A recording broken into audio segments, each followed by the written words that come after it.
mengamankan pelaku dengan modus tawuran.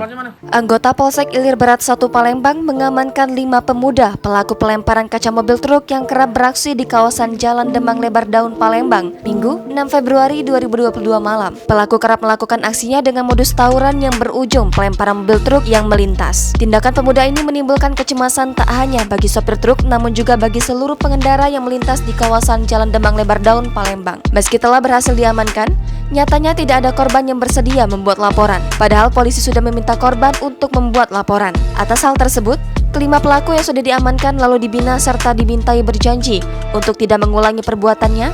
Mereka diserahkan ke dinas sosial.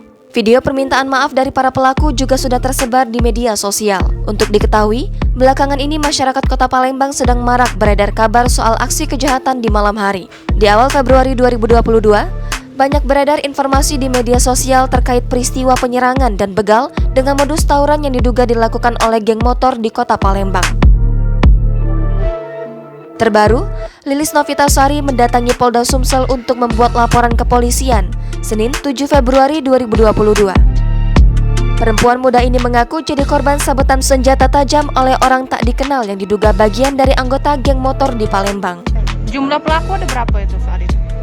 Sekitar 30-an. Hah? Yang nyerang berapa? 3? Rombongan, jadi mereka tuh rombongan. Kau? Rombongan juga.